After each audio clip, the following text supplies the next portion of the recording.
Hey buds, come along with me to the Garden of Growing, where we always have fun and we grow by knowing.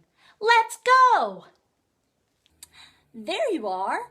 Welcome back to the Garden of Growing. It's so great to see you again. Let's take a look in my garden pail to see what we're going to learn about today.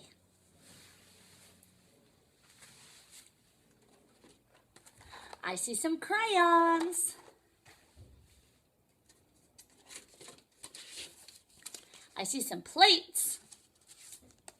What shape is this plate?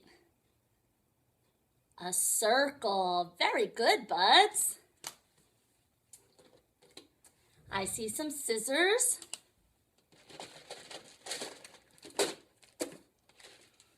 Some Play-Doh.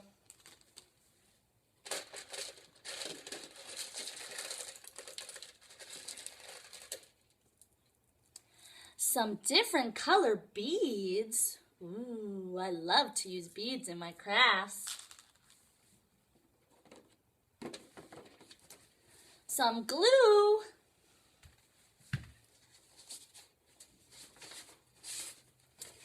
Some green and brown paper. And our garden scene stickers that I love to play with. Let's take a look at my stickers and see some of the things that we've learned about already in the garden. There's some ladybugs, like our friend Lady the ladybug. There are some worms, like Squirm the worm. Here are some butterflies. And up here, what does that shape look like? You've got it, buds, a circle, just like the plate that I took out of the garden pail. What is that called? That is a snail. Very good, buds. Snails are often found in the garden, and they also can be found in fresh water and also in seawater. So snails can live in lots of different places. And one of the things about a snail is it's one of the slowest moving creatures on our planet. So a snail can teach us a lot about something called patience. Patience is when we have to wait for something to happen. And when we wait, we have to make sure that we can control our temper and make sure that we use our manners and wait until it's time to do whatever it is that we're waiting to do or looking forward to do. And it's important in learning about patience that we also learn about something called tempo or time. Tempo is when something is happening. Like if we're playing music, music happens at a fast tempo or a slow tempo. There are lots of different rates of playing music, and sometimes we play very slow and sometimes we play very fast. Just like we can walk very slowly or run very fast. Now, something called timing is similar to tempo, but a little bit different. Timing is when something happens. So timing would be when we dance to a type of fast music or slow music. Or timing could be when we're learning how to play baseball and we time our hit with the pitch. It takes a lot of practicing, and sometimes it's not easy for us to wait for something to happen and practice patience. So that's something that we have to practice very often so that we can get really good at being patient. And a snail who either lives in the garden or the sea or in fresh water is a very patient animal because it moves so slowly. So let's learn a little bit about snails. Snails are very small. They can get pretty big, but what's interesting is as small or big as they are, they can carry up to 5 times their weight, which means they're very strong.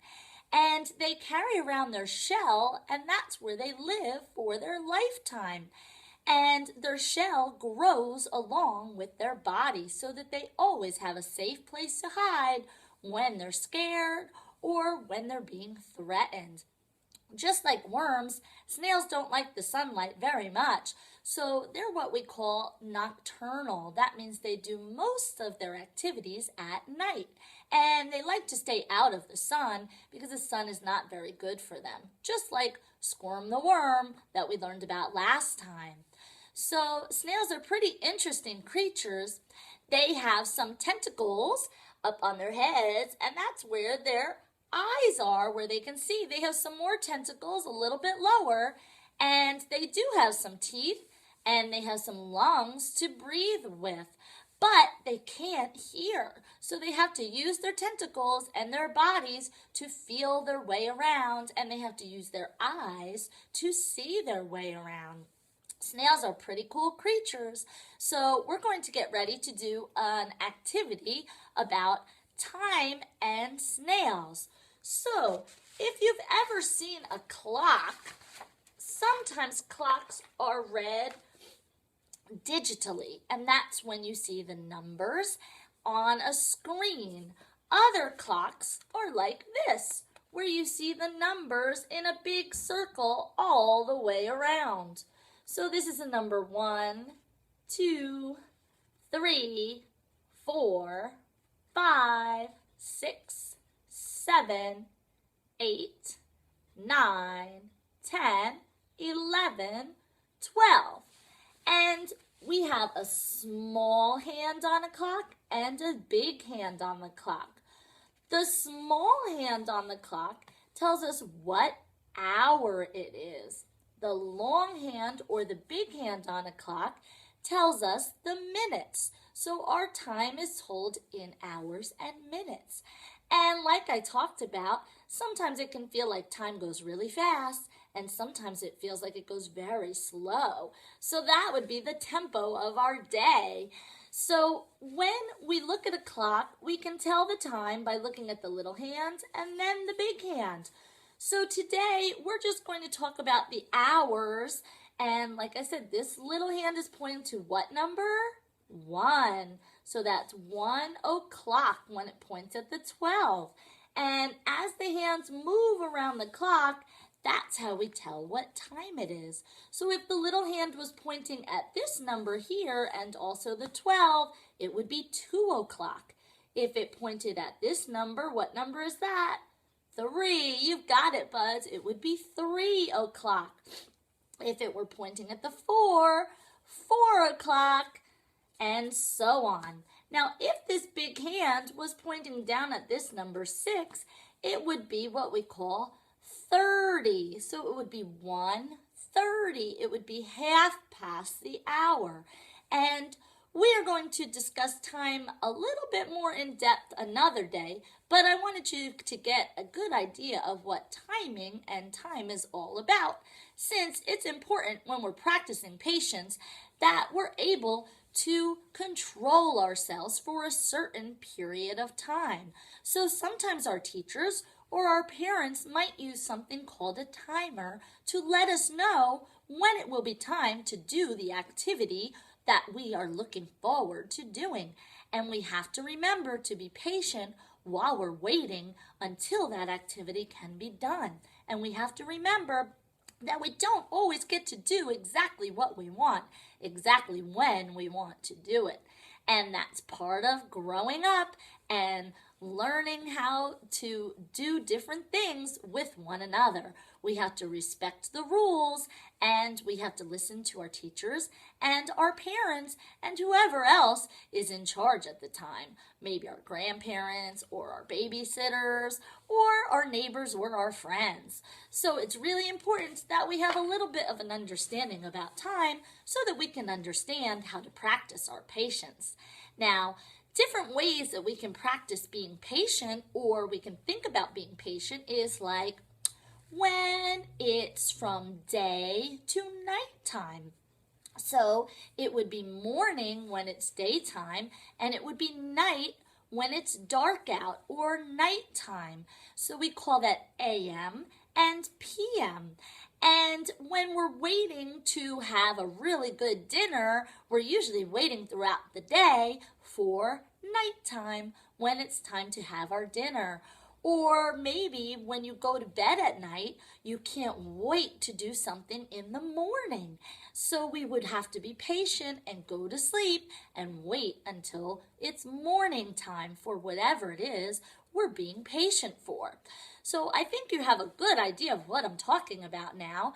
Another fun thing that can help teach us patience at home is baking. If you've ever made cookies or brownies or a cake with your adults at home, you know we put in a lot of work to prepare our cookies or our cake or brownies or whatever else we're baking, bread or pizza.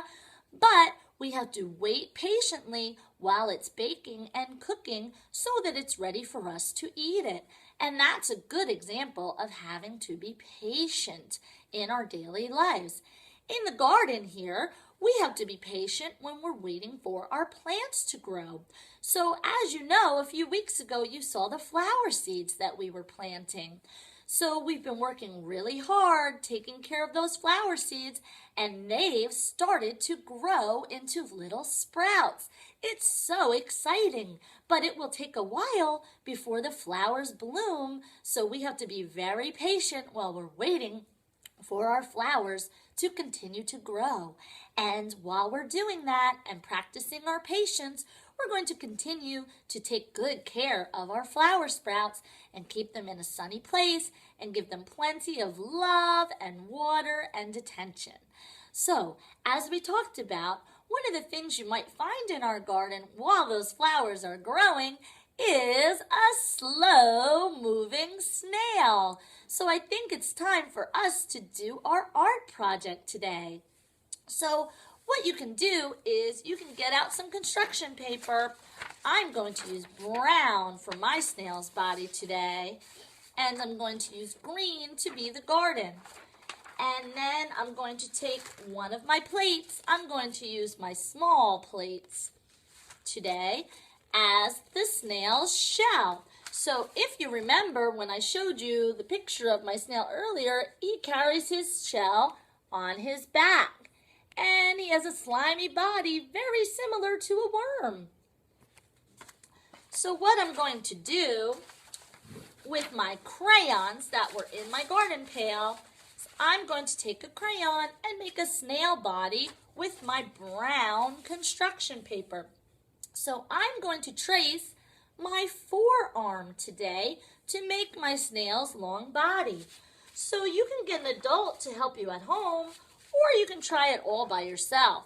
I'm going to use my purple crayon today, and I'm going to place my forearm on a table, or I use a tray, and make a long snail body that looks something like this. That's my forearm.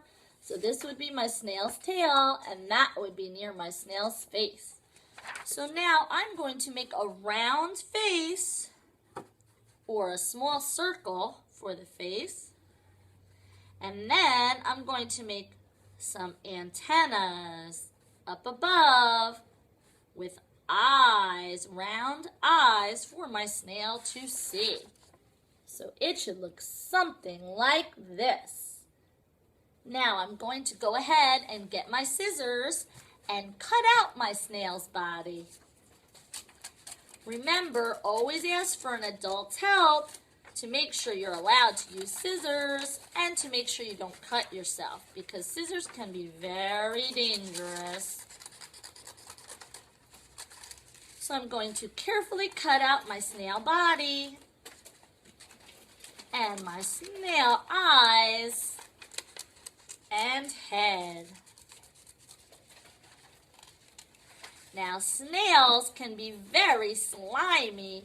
They produce something called mucus to help them slither around and squirm all around and get from place to place.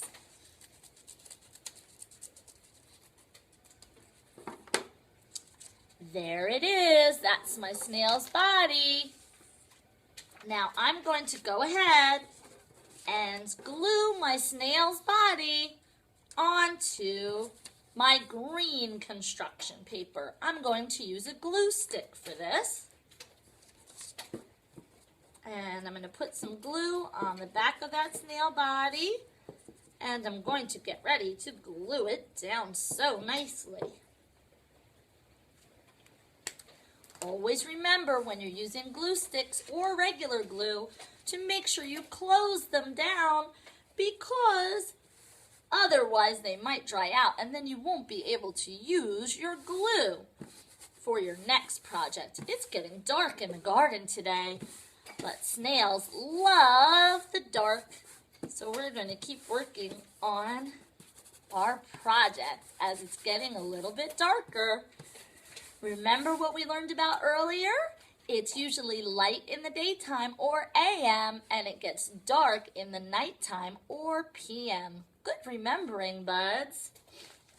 Now, once I've glued down my little snail body, I'm going to take a plate. If you don't have a plate, you can just cut out a circle of a different color if you'd like, and you can go ahead and put that plate on your snail's back to be your snail's little house or your snail's shell.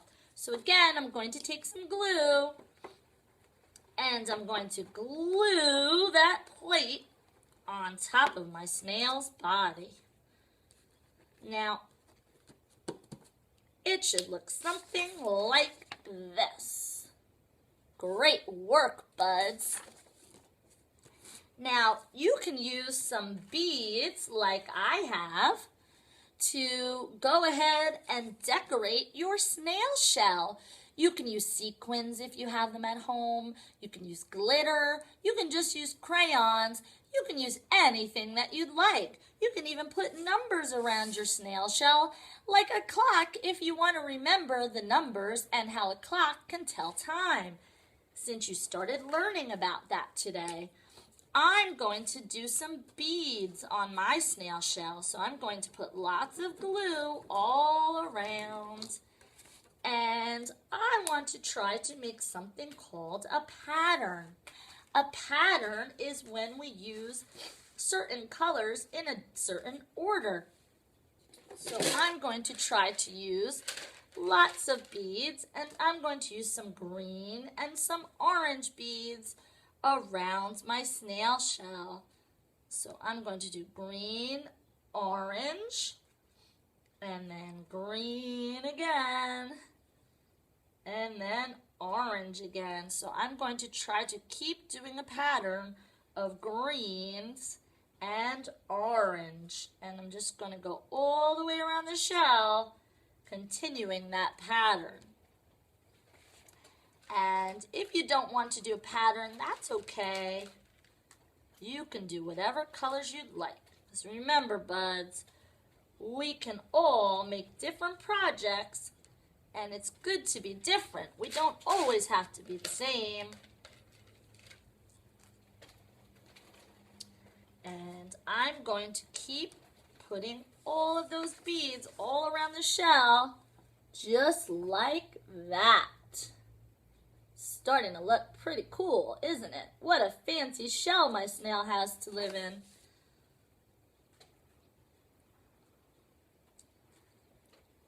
It's starting to get really dark here at the garden today. Now I'm going to start my beads and I'm going to circle them in towards the middle to make a spiral type shape.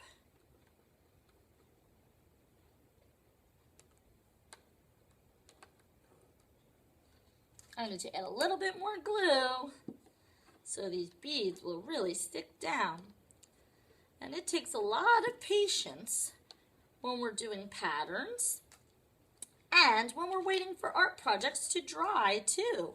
So that's a good way to practice patience when we do gluing and when we do painting and other types of art projects, because it takes a while for them to be finished or complete. So we always have to practice patience while we're waiting for them to finish. And sometimes when we're doing projects at school, we have to be patient, waiting for the teacher or whoever's leading the project to give us our supplies. And sometimes we have to wait for those supplies. So we always have to remember to be very patient as we wait for those types of things. I'm almost finished putting all of my beads on.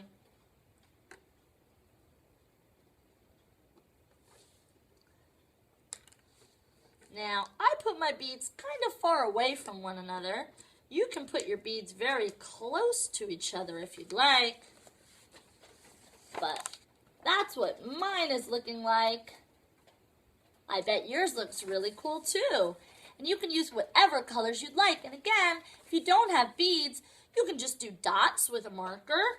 You can use stickers. You can use whatever you have available to make a really cool project, just like mine. I'm going to fix a couple of beads that started to pop off. I didn't wait long enough for them to dry when I lifted it up to show you. And I'm going to make sure that they stick down really well. Now, I'm going to also make some eyes for my snail today. So I'm going to use some white paper to make some little round circles to glue on top of the tentacles that I made earlier. So I'm going to make 2 circles. If the clock was pointing at 2 and 12, what time would it be? Do you know, buds? It would be 2 o'clock. Very good. So I made 2 white circles, and I'm going to glue those 2 white circles onto the top of my snail's little tentacles, or antennas, if you will, to become my snail's eyes. It should look something like this. Great job, buds.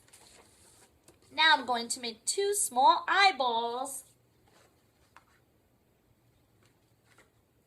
I'm going to use black for that today.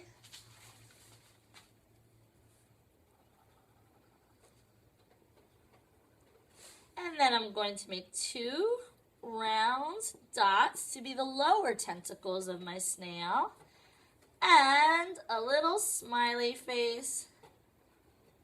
Snails do have little teeth-like structures so that they can eat as they crawl around the ground. And there you have it.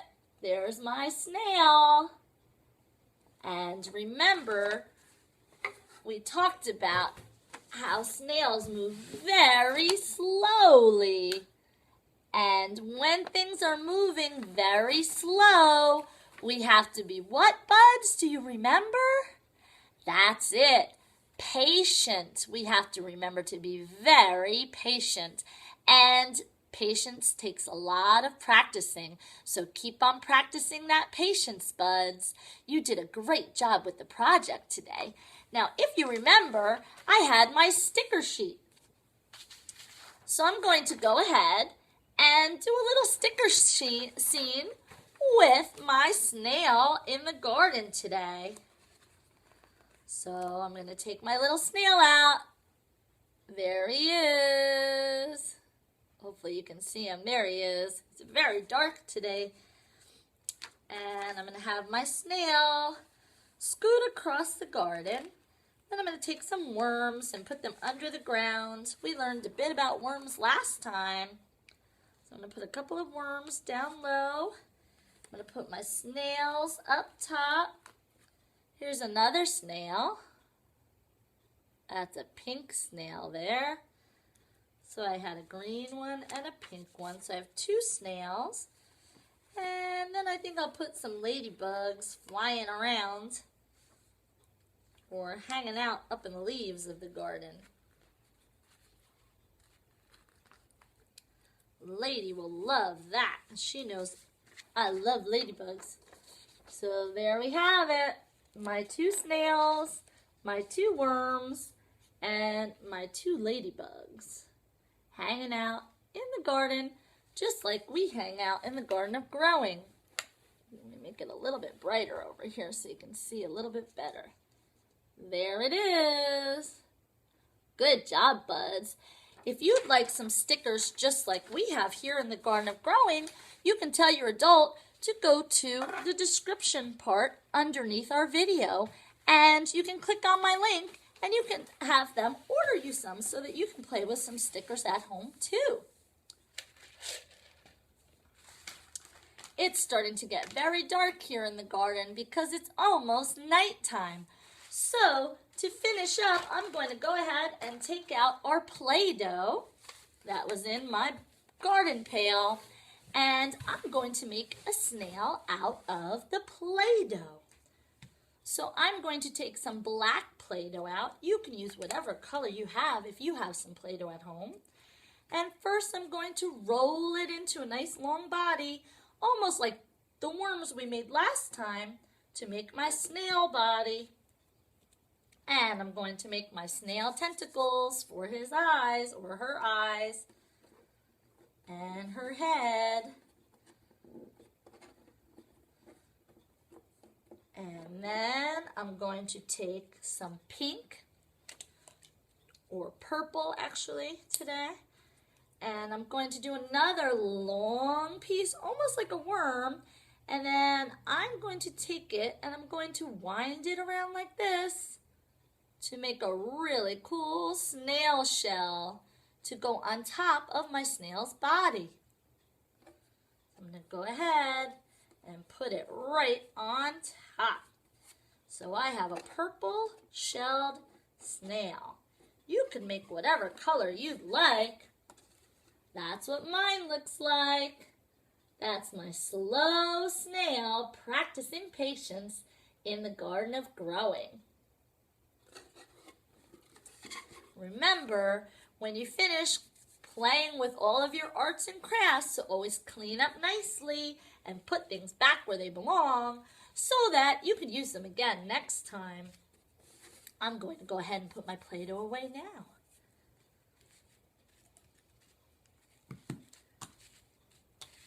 Now, remember, buds, when you leave the Garden of Growing, I want you to make sure you put on your looking glasses. Let's see what color I have to put on today. I have yellow looking glasses to put on today. So when you leave the Garden of Growing, make sure you take a look around you and take a look and see what things are moving fast, what things are moving slow, and take a look at some clocks and maybe ask your adult if you can practice starting to learn how to tell time. And take a look and see if you can recognize things that are moving very quickly or very slowly. And remember to practice your patience. And as you're being patient, remember to have really good behavior, to be respectful, and to stay under control. That's really important. And it takes a lot of practicing to be patient, but you'll learn that eventually you'll get to do the things that you'd like to do and get the things that you want by practicing good behavior and being very patient. Remember, it's all about timing, just like we talked about, and that's when things happen. So take a look around you and remember to be patient. Also remember, no matter what bud you are or what bud you see, you can grow to be any kind of bud that you'd like to be. See you real soon.